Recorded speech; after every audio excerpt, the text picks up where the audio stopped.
On today's World Insight, deeper relations between China and Norway after 70 years of diplomatic ties.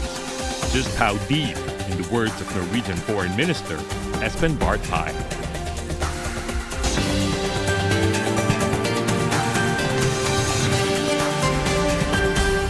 Hello and welcome to World Insight. I'm Tian. China and Norway celebrate their 70th anniversary of diplomatic relations this year. The Minister of Foreign Affairs of Norway visited China this month, the very first from Europe for the year. Norway is among the first and now one of the biggest destinations of Chinese electronic vehicles produced for the global market. Cultural and people-to-people exchanges with shared scientific research have also deepened ties. On these and more, I had the honor of having an in-depth conversation with the Minister of Foreign Affairs from Norway, Espen Barth Eide, during his visit in Beijing.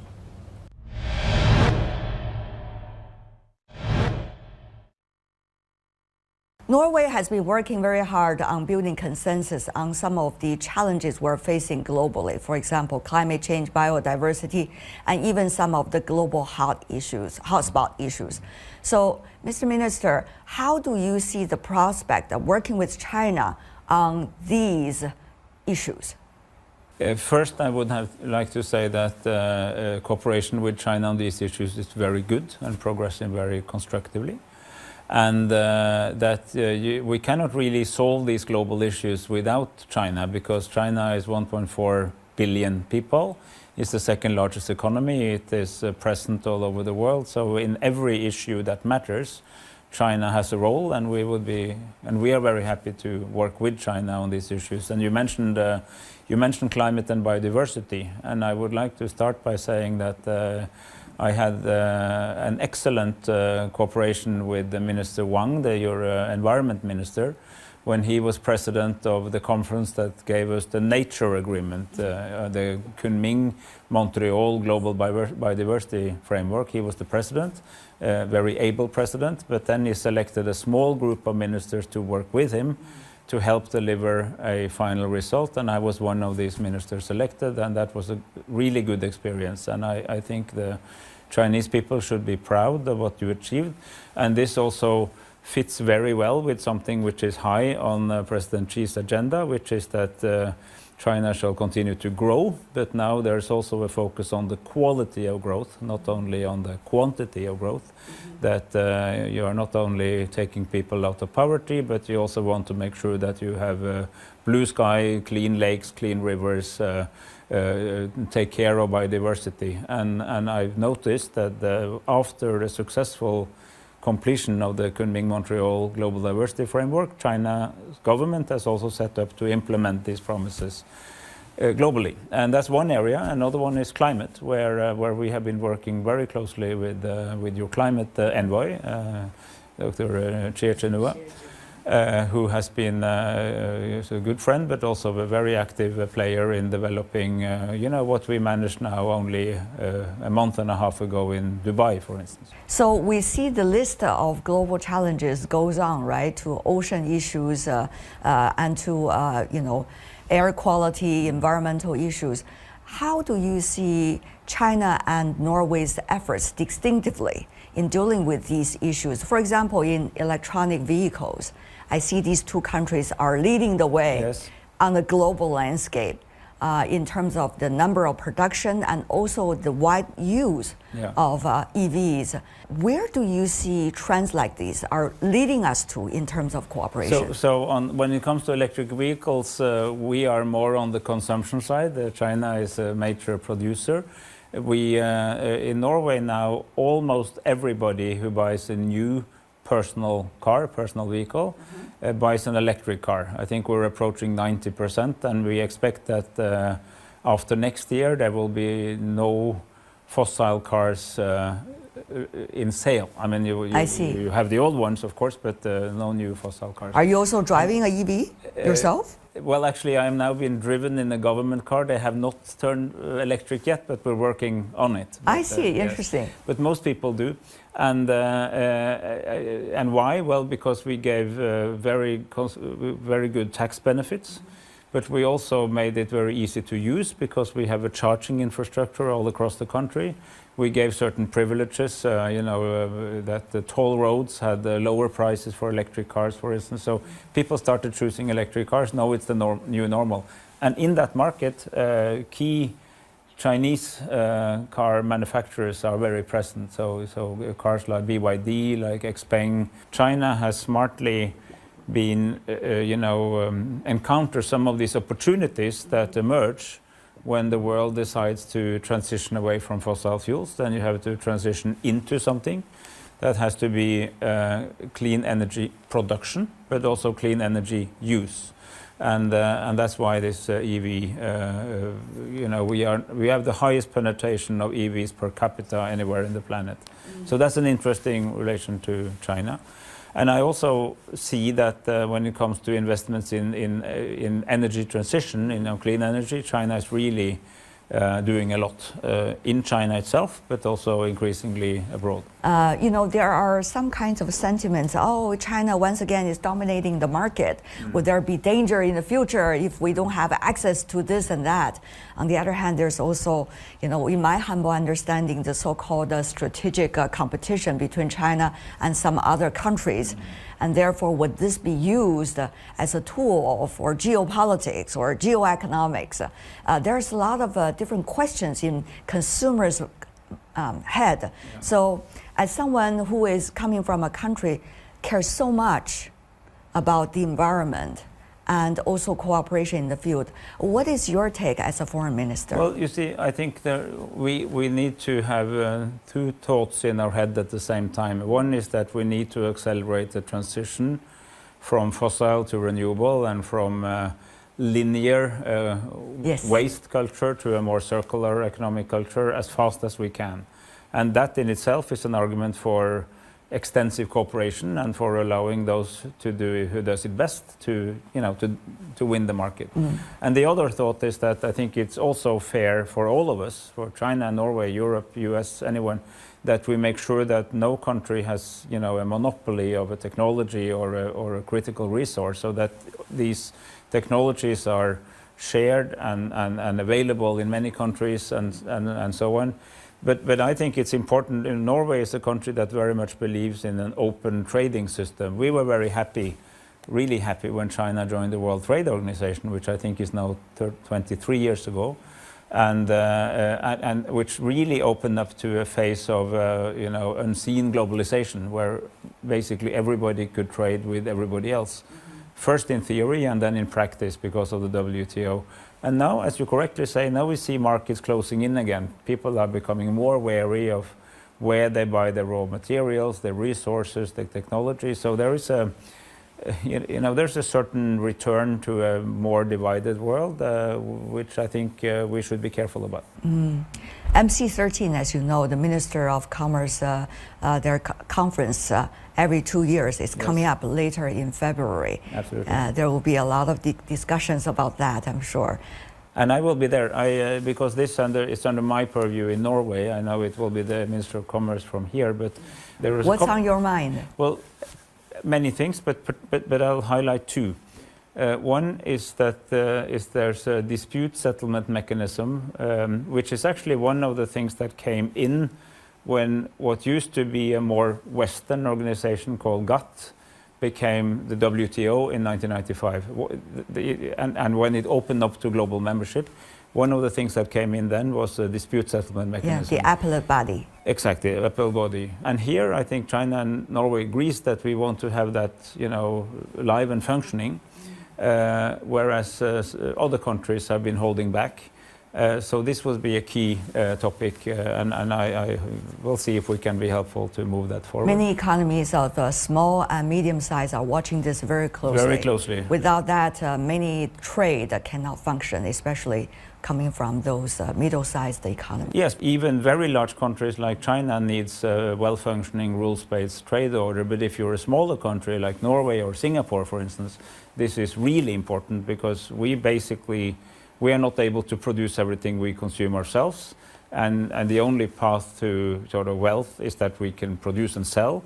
So we need to have an open and transparent system. So that's going to be a very important topic at MC13. The other issue, Dubai, which is just an hour away from Abu Dhabi, we concluded the climate summit, COP28, with a very strong program of accelerating the transition away from fossil fuels by really enhancing and strengthening all these investments in electrification and renewables, all that we talked about.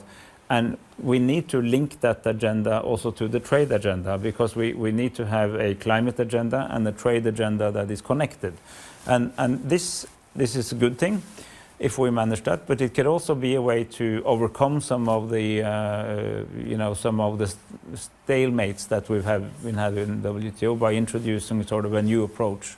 You know, leading up to MC13 and many other implementation of earlier agreements internationally, what does it take for political leaders to be able to make their steps and to make sure those steps will not be rather interrupted by political rhetorics or echo chambers? I'm worried about political rhetorics and echo chambers, and we see more and more on that, more polarization. In my part of the world, this is now not so much Norway, but around us we see a lot of that coming, and of course in the US electoral debate we see this sort of coming in big time. So this is a challenge, but I also experienced firsthand that when leaders are able to speak to each other but also listen to each other, that I present my view but I respect to listen to another leader's view, and then we see if we have a common ground, and maybe our views are not necessarily that far apart, we just approach it from a different channel, and maybe I can get half of what I want if she or he gets half of what she wants. So there are ways to deal with this in diplomacy, and on this on the issues of climate, environment, nature, biodiversity, ocean, as you mentioned. This has been a set of issues where the world has progressed over the last years, despite of war in Ukraine and geopolitical conflict. But we have not seen the same progress on issues of trade, for instance, or human rights promotion, on peace and reconciliation. There are many other issues where we have not seen the same type of progress. So let's learn from these processes that works. I hope people will not forget what we have learned through decades. That's right. And I think one good thing to remember is that for instance, the UN Charter, which was was created just after the Second World War, or actually at the end of the Second World War, because negotiations began when the war was still ongoing, is a really important constitution for the world in a sense, and it was not made for sunny days alone. It was also made for really troubled times.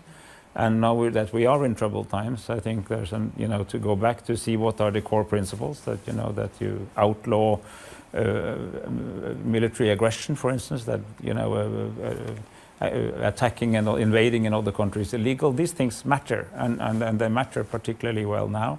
And now, when we also have the Middle Eastern crisis, I have been very vocal in saying that we have to make sure that the standards apply equally, that we don't allow dual standards or different application to take hold, because then people will not believe in the principles at all.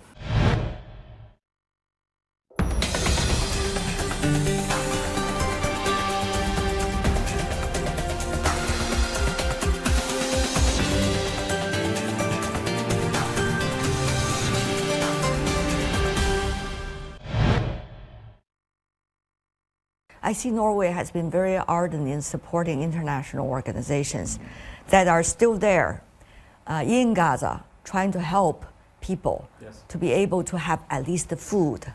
Now, I know Norway is doing this with also tremendous pressure from different parties. So tell me more about how do you see when China and Norway both believe that the UN Charter is the way to deal with some of the biggest challenges we're facing today, would be able to work on these hotspot issues? So, Norway was very key and instrumental when the Oslo Accords came about, the original idea of a two-state solution, which is now 31 years ago in 1993 between Israel and Palestine. And we actually chaired the work that was set up to invest in and build the Palestinian institutions while they were negotiating some outstanding issues. That was the status of borders, it was the status of Palestinian refugees, it was security, and what should happen to Jerusalem, whether it become a shared capital or, for instance, a dual capital. And the idea was to build these institutions bottom up to be ready for the declaration of a state. That was a very good idea. It did not deliver yet. And the war in Gaza, in a sense, is one of the consequences why it didn't happen. But what I'm seeing now is that many countries around the planet, China, Norway, but also the US, Europe, many Arab states, are now again focusing on a two-state solution as the only viable option. And actually here, Chinese and Norwegian perspectives are very similar. We want a ceasefire now. We want a rapid increase in humanitarian support now. But we also want this process towards a peaceful settlement, a two-state solution linked to a regional peace. And our Arab, and I'm going to see Minister Wang Yi in a few hours, and we have both he and I independently met with a group of Arab ministers, colleagues of ours, who are now developing an Arab peace plan, or a proposed peace plan, which would connect normalization of relations between Saudi Arabia and some other Arab states with Israel to a two-state solution process. And in this, Norway is active and will remain active. So many of the examples you just mentioned, Mr. Minister, it seems that it's only a common sense that we would be able to solve many of them. And yet, these coming of common sense or coming to consensus about common sense have become quite a challenge. Yes. From your years as a diplomat, you earlier mentioned about listening rather than just talking. Exactly. What kind of humble attitude does it require in order to have really effective listening? Well, I have to say, I always enjoy meeting my Chinese counterparts, listening to them, learning, but also standing firm on my thing. There are issues that we do not agree on, but I think the first thing then is to look for all the issues in where we actually agree or where we can come to an agreement, which very often happens. And then maybe we come to the same conclusion from two different starting points, but through conversations we get there. But then also to be respectful of the fact that there will be things that we do not fully agree on. I think this ability to agree and disagree on different issues is a quality of good diplomatic relations. Because total agreement on everything is not necessary to have a solid relationship. And then you should stand firm on your principles, but you should also listen and understand others, because your view and my view might both be based on sort of very good intentions, even if we don't start at exactly the same place. So this is an important thing. And I agree with you on the point of common sense. And just one example from diplomacy: Norway had a dispute first with the Soviet Union for 20 years and then with Russia for 20 years, which we solved, which was the how to delineate the economic zone between Norway and Russia. And so for altogether 40 years we discussed this, and entire generation of Russian international lawyers and Norwegian international lawyers in their respective ministries were working on this. They were young, they get older, they retired, and new people came. And then suddenly we solved it. And the solution was we divided the disputed area in two. But that took 40 years to get to that conclusion. But now we have it, and we're really happy that this was settled, in better times in our relationship, and it's now being respected by both countries. So sometimes common sense prevails. China and also Norway has been working together on many fronts. You earlier mentioned about the biodiversity, climate, and environment. The Arctic scientific research is a great example of that. Norway, you are in the area and you have been heading the organization regarding research and even some political issues related to the Arctic for quite some time. So how do you see once again now at this critical juncture the potential of cooperation both between China and Norway and also China and those in the Arctic Circle? Yes, exactly. So We have an organization called the Arctic Council. Yes. That consists of the 8 countries that are actually in the Arctic. That's Russia, Norway, Sweden, Finland, Denmark because of Greenland, and then Canada and the US.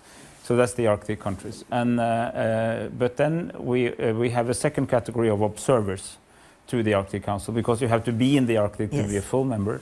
And when I was foreign minister, many years ago, in my first stint, I was very active in promoting China as one of the new observers to the Arctic Council, and we had there were differences of opinion, but we talked and we negotiated, we listened, as you said, and then there was an agreement to invite China together with a few other Asian countries in as an observer. And I was happy about that, and I'm seeing now that has led to further cooperation. There are Chinese researchers present at the Norwegian research station in Ny-Ålesund, for instance, and we very much not only understand, but we welcome an interest of China in, for instance, Arctic climate research, because if you want to understand what's happening to the planet, you need to focus on the poles also. Because what's the changes in what we call the cryosphere, which means the icy parts of the world, the Himalaya or the North Pole or the South Pole, are very dramatic, and they have global consequences. So it's important to understand them, and hence we welcome a research cooperation with China's great institutes on this. 10 years ago, when let's just say your counterpart, who is now in your position, came to China and talked about this, many people say, yes, of course, of course we're going to do that. But now things have changed, right? How do we make sure that we're not having this wavering? The earlier determination will not be wavered by temporary, apparent challenges. So our goal will be served eventually in this cooperation? Well, I mean, of course, the first answer is that wherever possible, we have to stick to the agreements we already made, even if things are changing. That is not always possible, but as much as possible. And when it comes to the Arctic in particular, and now that we have the chairship, as we call it, we took out the man, by the way, so it's chairship, not chairmanship. And we have to admit that relations to Russia are more complicated, because of the war in Ukraine, where we are on opposing sides. But relations to China have not deteriorated in the Arctic. It's just that the entire cooperation have been hampered by, Russia, Western complexities. But we, I just came out of one of the biggest Arctic conferences, which is a yearly conference in Tromsø, North Norway.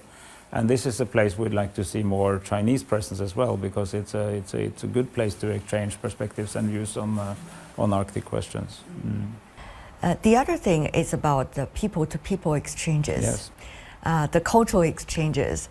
I understand China-Norway has been working very closely during the Winter Olympics, and I know that exchanges is still going on, knowing from your great ambassador to China.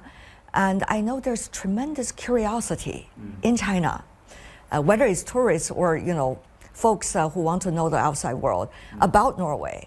Hopefully, same thing from Norway toward China. Absolutely, we realized that the Chinese took an increasing interest in cross-country skiing. Yes. So then there was a lot of contacts because we are probably the leading country in the world in cross-country skiing, and we tend to win all the medals. And now we've had a close cooperation on common training and so on that.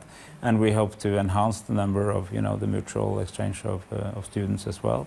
And I think this is a really important part of intercultural dialogue, that people can meet each other and live for a while in each other's cultures. And be able to have the conversations more than skin deep. Absolutely, yes. How does that work? We, of course, need more people to speak. Norway needs more people to speak Chinese in our system, or administration, or businesses, because the size of the Chinese economy just makes sense that we need to be more present here. And of course, we also welcome more interest in learning Norwegian on the Chinese side.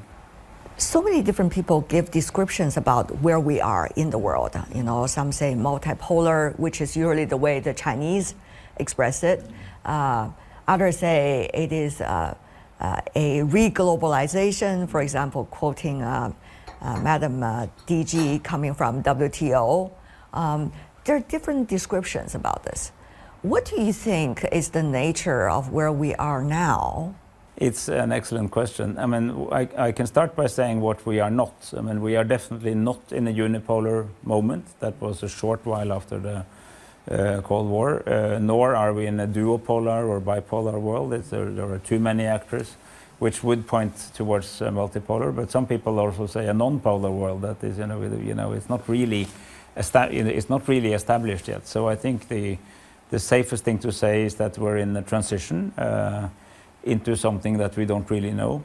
But again, and here coming back to the opening points, there are certain things we agree upon. And it's important, we have ideological differences, we have a Chinese development model, a Western Chinese development model. Both of them want to deliver prosperity to the people, but through somewhat different paths. But we do agree that we cannot continue to heat up the planet so it becomes unlivable. We also realize that the resources are not unlimited, so we have to use them more smartly. And we need to take better care of the environment around us. We cannot continue to pollute and heat up and take all oxygen to the ocean, because eventually we'll all be dead, regardless of ideology. So I think these things unites us, which is exactly why I believe that the reason that there has been more progress in these areas than on other areas is because, smart Chinese researchers and smart American researchers and smart Norwegian researchers tells the government exactly the same thing, that we have to change our not our growth, but our modality of growth into something where there is more quality. And this gives some hope, because at least we agree on this. Thank you so much. Appreciate it. Thank you very much. That's my exclusive interview with the Minister of Foreign Affairs from Norway. And that's all the time we have for today. If you'd like to know more, search World Insight. Check out our YouTube channel. Follow us on X and Facebook. I'm Tian Wei. On behalf of the team, thanks for being with us. See you tomorrow.